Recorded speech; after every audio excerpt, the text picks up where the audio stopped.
Welcome back to Say No to Lashon Hara, Day 74. This entire series is being done as zichud for the continued health of Chana Bat Simcha Fega.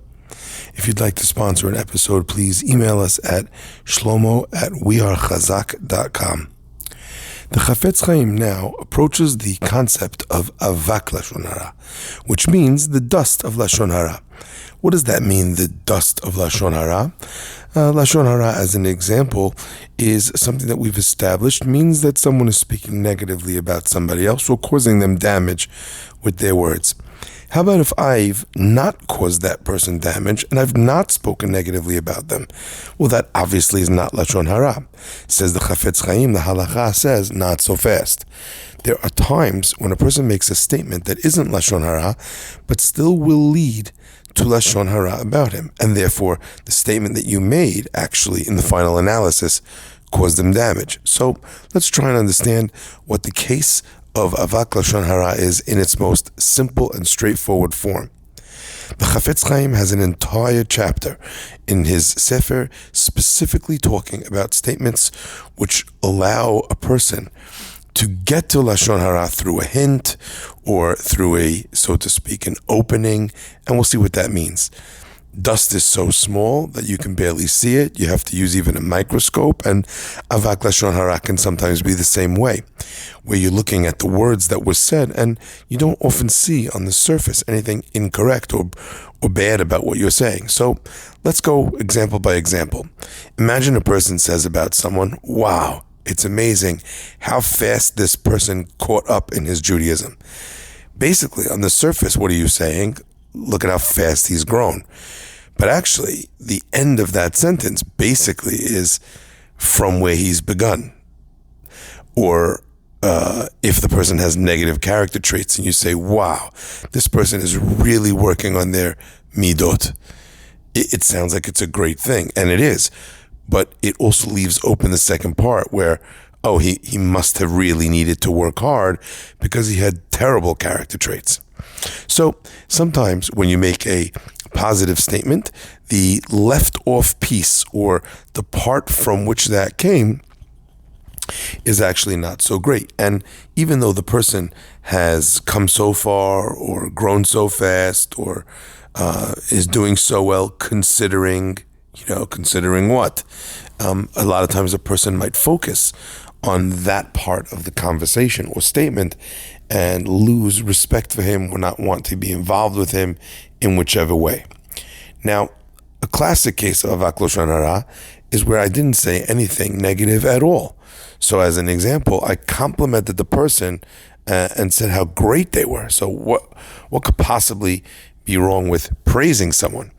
And the answer to that is that when a person thinks about how conversations work, conversations in general work where one person says something and then another person builds on what was said before.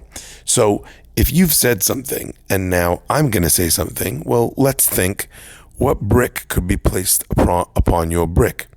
There are just some conversations that wind up leading to Lashon Hara, even if they don't begin as Lashon Hara. So those cases are the cases of avak Lashon Hara. So let's focus in on one such case. Let's say a person is praising someone in front of their enemies. Obviously, the enemy is not going to sit there and listen to praise of someone that they hate. It's too hard for them to kind of cut in and say, well, this person is a faker, or this person is really a thief, or it's really nice that he gives charity, but he gives charity with money that's dishonest. You're almost welcoming, you're lobbing up the opportunity for a slam dunk for a person that is their enemy. The Chafetz Chaim continues and says that's just with regular praise, that a person shouldn't say regular praise in front of somebody's enemies. But how about in a scenario where it's not in front of an enemy, but your praise is excessive, so much, and it's to his friends. So you'll say, wow, this person is perfect.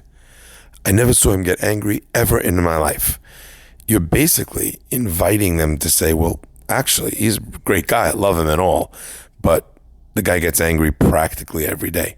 So when you go overboard in praising, you almost invite someone to contradict that excessive praise. So let's review. A person should not praise someone in front of their enemies. A person shouldn't even praise someone excessively, even in front of his friends, because that allows for someone to interject that that's not really true, or it's not as correct as you might think it is. The Chafetz Chaim continues and says, then the law would obviously dictate that when a person is speaking about someone in public, then they really should refrain from praising in public, because on average, your average person will have someone in a giant public forum that doesn't like him. So aren't you always going to basically be talking at least in front of one of their enemies? And therefore, in a case of public speaking, praise, effusive praise, even not excessive praise, but praise should not be used in a regular public setting, because you don't know if someone there doesn't really like him so much. What would the exception be? This exception would be when you have a person who everybody loves, who everyone admits is a righteous person, is a learned person, is a kind person.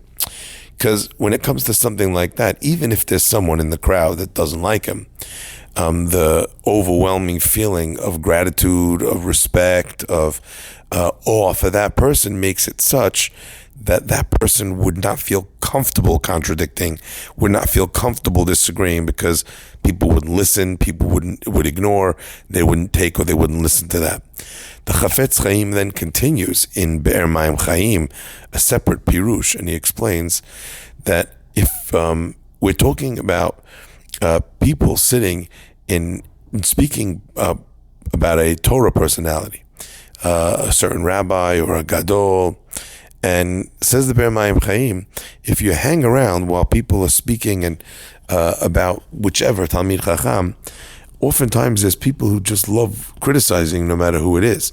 So if you hear a bunch of people sitting around and they're talking idly about one great tzaddik, says the Be'er Mayim Chaim, get out of there, because almost always in scenarios like this, someone will say something critical, and speaking critically about a Talmid Chacham or a Gadol B'Yisrael is a very big sin, and a person can't listen to or accept it.